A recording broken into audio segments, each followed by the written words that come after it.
اس کی وجہ سے اپنی ناراضی اس دن تک لکھ دیتا ہے جب وہ اسے ملے گا۔ میں نے کوئی خراب بات بول دیا آپ مجھ سے، اور آپ کی میری بات کی وجہ سے آپ کو ناراضگی ہوئی، آپ کے دل میں ٹھیس پہنچا، تو اللہ تعالیٰ کی ناراضگی اس دن تک رہ جاتا ہے جب تک اگلا والے سے بات کر کے اپنا معاملات کو صلح نہ کرے تو اللہ تعالیٰ اس سے ناراض رہتا ہے۔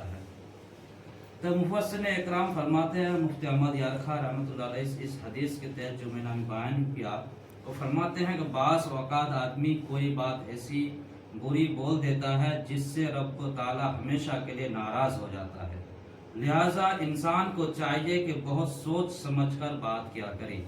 حضرت سیدنا علقمہ رضی اللہ تعالیٰ عنہ بیان کرتے ہیں، وہ فرمایا کرتے تھے کہ مجھے بہت سی باتوں سے بلال ابن حارث رضی اللہ تعالیٰ عنہ کی مذکورہ حدیث روک دیتی ہے۔ یعنی حضرت علقمہ فرماتے ہیں جو میں نے ابھی حدیث بیان کی، تو کہ بہت ساری باتوں سے مجھے روک دیتے ہیں اس حدیث کی وجہ سے، یعنی میں کچھ بولنا چاہتا ہوں تو یہ حدیث سامنے آ جاتی ہے اور میں خوف سے اللہ کی ڈر سے خاموش ہو جاتا ہوں، اپنی زبان کو روک لیتا ہوں کہ ایسی بات منہ سے نکل نہ جائے جس کی وجہ سے اللہ رب العزت ہمیشہ ہمیشہ کے لیے مجھ سے ناراض ہو جائے۔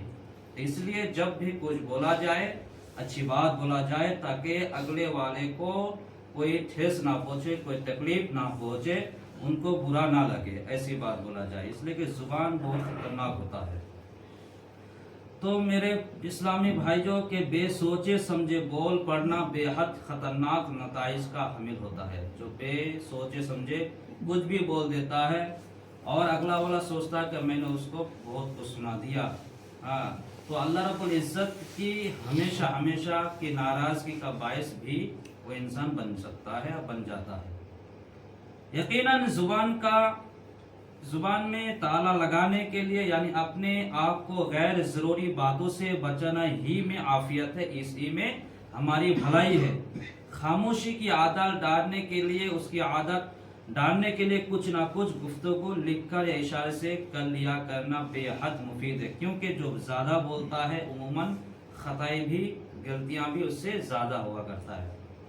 راز بھی فاش کر ڈالتا ہے، اگر زیادہ بولیں گے، اگر کوئی آپ کو راز کی بات بتایا ہو تو بول چال میں کبھی نکل ہی جاتا ہے، تو راز فاش ہو جاتا ہے جو انسان زیادہ بولتا ہے۔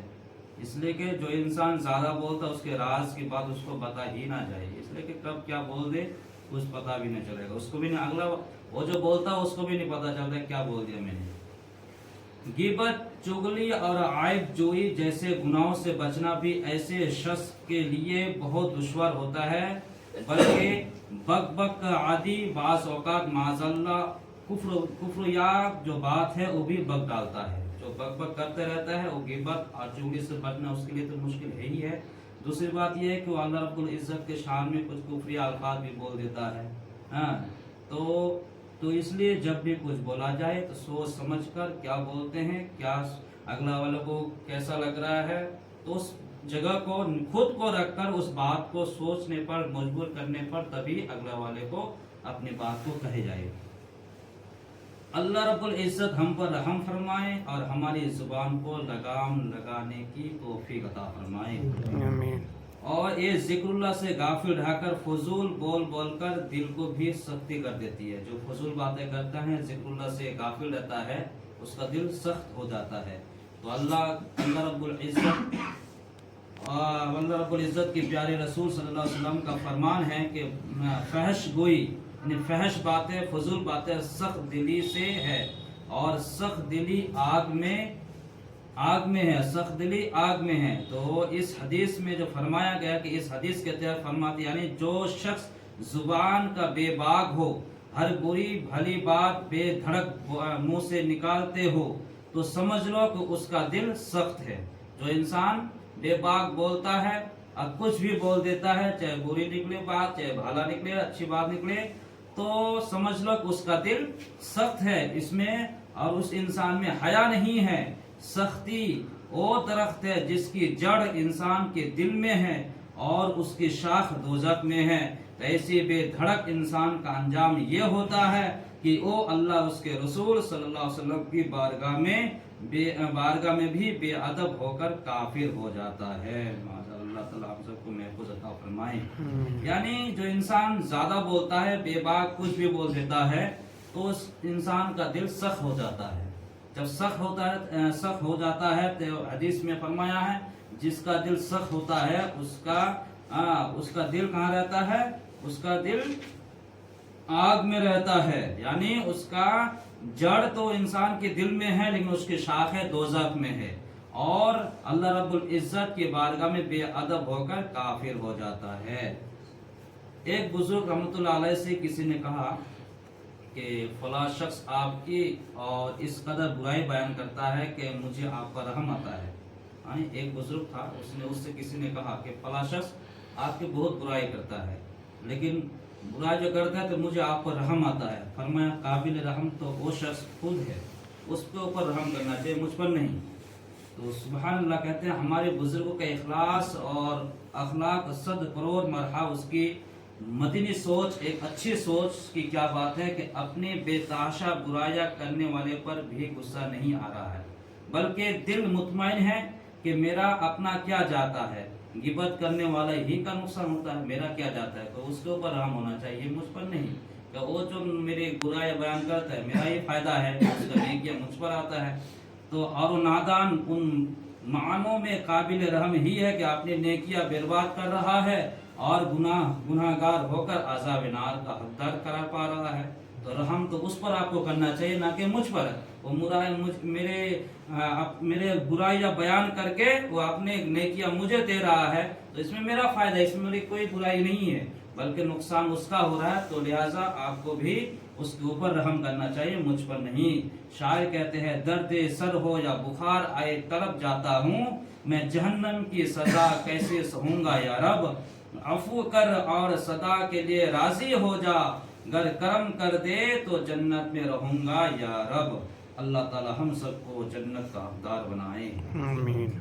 आखिरी हदीस सुन लीजिए, ये चित्र खत्म हो जाएगा। हजरत सैयदना अबू बकर सिद्दीक और हजरत फारूक आजम रज़ियल्लाहु ताला अन्हु के बारे में मरवी है, उनमें से एक ने दूसरे से फरमाया, यानी हजरत अबू बकर सिद्दीक और हजरत सैयदना फारूक आजम, उनमें से एक ने दूसरे से फरमाया, इन्ना फलानन लेनूजुन, यानी फला शख्स बहुत सोता है। क्या कहा कि फला शख्स बहुत सोता है। फिर उन्होंने सरकार मदीना सल्लल्लाहु अलैहि वसल्लम से सालन मांगा। ठीक है, हजरत सिद्दीक और हजरत फारूक आजम, इन दोनों में से किसी ने कहा कि इन्ना फलानुन नौम, फला शख्स बहुत सा सोता है। फिर उन दोनों में से हजरत सरकार दो आलम सल्लल्लाहु अलैहि वसल्लम से सालन मांगा ताकि रोटी खाए। तो नबी करीम सल्लल्लाहु अलैहि वसल्लम ने फरमाया, तुम सालन खा चुके हो, तुम दोनों सालन खा चुके हो।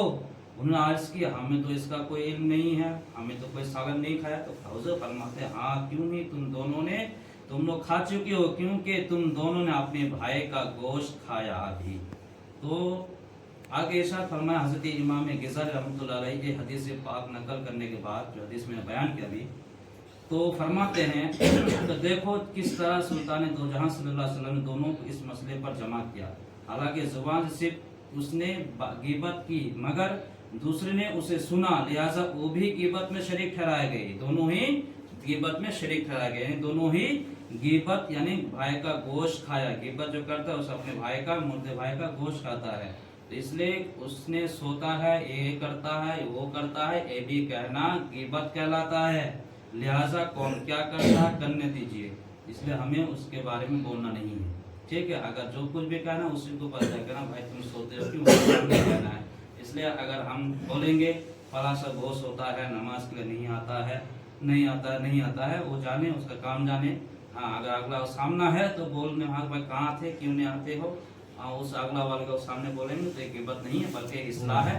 अगला वाले को फिक्र होगी, हाँ मैं नहीं आता हूँ, मेरा कमी महसूस होता है, मुझे भी आना चाहिए, उसको भी शर्म महसूस होगी, तब वो आएगा। फिर अगर मान लीजिए वो कोई नहीं आ रहा, मैं अगर कहूँ फला शख्स नहीं आता, बहुत सोता है, तो फिर फायदा किसका होगा, फायदा उसी का होगा। हमारा जो नमाज पढ़े, हम सुबह उठे, मेहनत किए, पूरा सवाब किसको दिए, और जो सोया उसको दे दिया, जो जागा हम खोया। लेकिन जो सोया वो खोया होता है, लेकिन जो सोया हम गिबत करके वही पाया, हाँ हम खो दिए। تو لہٰذا ہم کسی کی غیبت نہیں کریں گے. اللہ تعالی ہم سب کو غیبت اور چغلی سے محفوظ امن عطا فرمائے اور حدیث کے مطابق عمل کرنے کی توفیق عطا فرمائے. غلط بولنے کے متعلق